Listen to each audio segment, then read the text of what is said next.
नमस्कार, मैं डॉक्टर तनुजा। आप लोगों को डॉक्टर तनुजा हेल्थ केयर में स्वागत है। आज बहुत ही कॉमन टॉपिक जो बहुत घर घर में सबको हो रही है, अभी शायद आपके नाम सुने होंगे, वो है डायबिटीज़। डायबिटीज़ मधुमेह रोग जो अब हर घर में परिचित है, उसके बारे में हम जानेंगे। डायबिटीज़ किसको कहते हैं, उसकी साइन एंड सिम्टम, किस किस एज में डायबिटीज़ होता है, ये सारी बात हम आज आपके साथ शेयर करेंगे। उससे पहले आप बिल्कुल मेरी वीडियो को लाइक, कमेंट, शेयर करें और सब्सक्राइब भी करें। चलिए पहले जानते हैं डायबिटीज़ क्या है। डायबिटीज़ एक कंडीशन है, डायबिटीज़ मिलेटस एक कंडीशन है जिसमें sugar level, blood sugar level high हो जाती है और पैनक्रियास जो है वो इंसुलिन बनाना कम कर देता है। बॉडी हमारा जो इंसुलिन रेस्पॉन्ड नहीं कर पाता है सही से। डायबिटीज़ जो है सारे एज में अफेक्ट करती है। टाइप्स ऑफ डायबिटीज़ के बारे में जानते हैं, जैसे कि type 1 diabetes, type 2 diabetes, pre diabetes, gestational diabetes. तो टाइप 1 डायबिटीज़ क्या है? टाइप 1 डायबिटीज़ एक ऑटो इम्यून डिजीज़ है जिसका कोई कारण नहीं है, जिसमें टाइप 1 डायबिटीज़ में इम्यूनी सिस्टम अटैक डायरेक्ट होता है, इन्वॉल्व रहती है और जो इंसुलिन उसको डिस्ट्रॉय कर देती है, इंसुलिन बनाना डिस्ट्रॉय कर देती है पैनक्रियास में, और विदाउट एनी रीज़न। वो स्पेशली टाइप 1 डायबिटीज़ चिल्ड्रन को होता है, यंग एडल्ट को रहता है, या कभी भी कोई भी एज में भी हो सकती है। वो 100 में 10% लोगों को ऐसे होता है। टाइप 2 डायबिटीज़ मेनली अडल्ट को होती है, 30+ जो होते हैं उनको टाइप 2 डायबिटीज़ होने के ज़्यादा चांसेस है।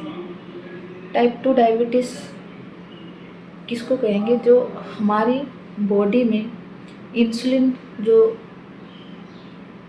बॉडी सेल्स जो रहती है वो रिस्पॉन्ड करना बंद कर देती है। Body does not make enough insulin to respond the normal work, तो इंसुलिन रेजिस्टेंस बन जाती है टाइप 2 डायबिटीज़ में। तो हमको इंसुलिन का इंजेक्शन, इंसुलिन का टेबलेट लेनी पड़ती है। प्री डायबिटिक्स किसको कहेंगे हम? This is a type of diabetes before type 2 diabetes. Pre diabetes हम टेस्ट करके ही प्री डायबिटीज़ पकड़ में आती है, जो डायबिटिक 2 टाइप 2 होने की चांसेस रहती है। जेस्टेशनल डायबिटीज़ हम किसको कहेंगे? जो प्रेगनेंसी के दौरान डायबिटीज़ निकलती है उसको जेस्टेशनल डायबिटीज़ हम कहेंगे। वो बाद में जाके उनको टाइप 2 डायबिटीज़ होने की संभावना है। तो हम डायबिटीज़ क्या है, डायबिटीज़, टाइप ऑफ डायबिटीज़ के बारे में थोड़ी सी जानकारी मिल गई। तो चलिए आज हम जानते हैं डायबिटीज़ की सिम्टम्स के बारे में, डायबिटीज़ की लक्षण के बारे में। क्या क्या लक्षण है जिससे हम पता लगा सकें कि आपको डायबिटीज़ हो सकता है? तो ध्यान से सुनिएगा। नंबर 1 पे आता है बहुत प्यास लगना, बहुत ज़्यादा भूख लगना, बहुत ज़्यादा पेशाब होना, थका थका सा लगना, और जैसे बिना मतलब की ज़्यादा वेट लॉस हो जाना सडनली, हाथ पैर में झुंझुनाहट होना, और कहीं चोट लगने पर आपको जल्दी ठीक ना होना, आपको फ्रिक्वेंटली स्किन इन्फेक्शन होना या वाजिनल इन्फेक्शन होना, और एक मोस्ट इम्पोर्टेंट अभी सिम्टम्स दिखाई पड़ रहे हैं, अगर आपकी मुंह में फाउल ब्रेथ आ रहा है, बैड स्मेल आ रही है, तो आपको भी डायबिटीज़ हो सकती है। तो आप अगर 30+ की हो गए हैं तो आप ज़रूर अपना डायबिटीज़ चेक कीजिए, रेगुलर चेक कीजिए। अगर आपको नहीं है तो एवरी 3 मंथ्स के बाद चेक करिए। अगर आपको है एवरी 15 डेज के बाद आप चेक करिए। तो ये सब कारण आप चेक करिए आपके अंदर है कि नहीं। फिर उसके बाद आप ज़रूर अपना एक ब्लड शुगर खाली पेट या रैंडम ब्लड शुगर आप चेक करिए। चलिए अब जानते हैं डायबिटीज़ के कॉम्प्लिकेशंस के बारे में। जो शुरुआती में खा रहे हैं एक्यूट कॉम्प्लिकेशंस और हो सकते हैं, और जो लॉन्ग टर्म खा रहे हैं डायबिटीज़ उनको भी कॉम्प्लिकेशंस हो सकते हैं। तो पहले हम जानेंगे एक्यूट कॉम्प्लिकेशंस किसको हो सकते हैं। अगर आपका डायबिटीज़ 600 ऊपर रह रहा है तो आपको हाइपरग्लाइसीमिया हो सकती है या हाइपोग्लाइसीमिया हो सकती है। हाइपोग्लाइसीमिया में क्या होगी ना, आपको डिहाइड्रेशन होने के चांसेस है और कन्फ्यूजन होने के चांसेस है।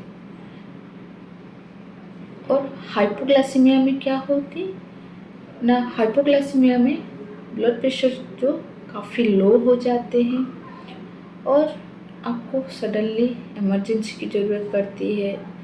हाइपरग्लाइसीमिया में सडनली इमरजेंसी की ज़रूरत पड़ती है।